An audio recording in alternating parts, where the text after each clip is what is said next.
Hello and welcome to Daily Salar Digital. Let's look at the updates that made the headlines today.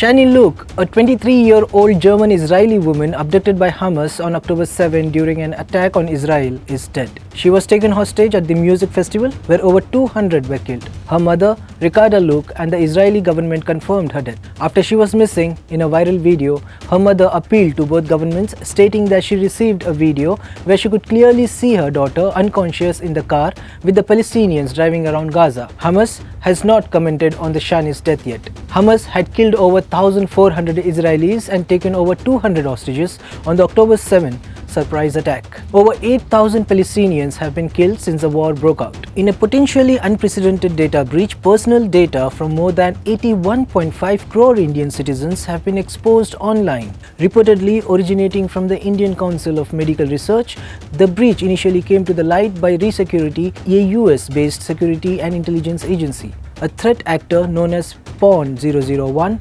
posted this alarming data on breach forums, a notable forum for data breach discussions. This massive data leak includes details such as names, phone numbers, addresses, Aadhaar and passport information purportedly extracted from the records related to COVID-19 testing administered by ICMR. While no official response has been issued by the ICMR or the government, the Central Bureau of Investigation is anticipated to launch an investigation once an official complaint is filed by ICMR. Various agencies and ministries are actively implementing standard operating procedures to manage and contain the damage.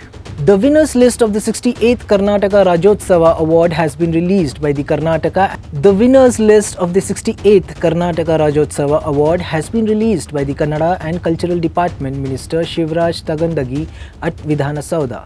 CM Siddharamaiah presided over the selection committee meeting where the names of the various achievers were finalized. This year, the Rajotsava award will be given to 68 people and 10 organizations. The awards are given to the people from diverse fields including music, dance, sculpture, environment, media and science among others.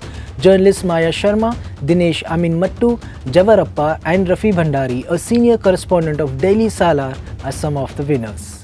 In a disturbing incident that occurred on October 18 at approximately 12:30 am in Bengaluru's Pulikeshi Nagar area, a murder committed in broad daylight was captured on a mobile phone. The video footage shows a Scorpio vehicle deliberately running over a man named Asghar, who was desperately attempting to escape. The main suspect, identified as Amreen, has been taken into custody along with 2 accomplices, all of whom have confessed to the crime. Revealing a monetary dispute as the motive, initially the incident was reported as a traffic accident by local authorities, but a pivotal statement from a friend of the victim led to the identification of the accused. Subsequently, the police reclassified the case as murder and launched an investigation. According to law enforcement, Asghar, a second-hand car dealer, had a business relationship with the accused.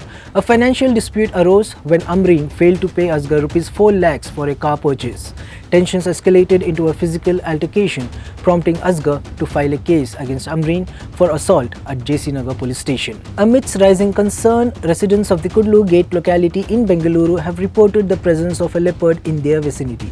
CCTV cameras captured the leopard's movements within the area, including near the car garage, apartment premises, lift, compound and parking lot during the early hours of October 29. While the Forest Department initiated a search operation, the elusive animal remains unlocated. As a precautionary measure, the Forest Department has deployed cages at various locations and issued advisories against nighttime excursions, particularly for the residents in Bomanahalli, HSR layout and BTM layout. Fearful residents have been reluctant to leave their homes, opting to carry canes for added security when moving about. 5 teams overseen by Chief Conservator of Forest SS Lingaraja and District Forest Officer Ravindra have been mobilized to address the situation.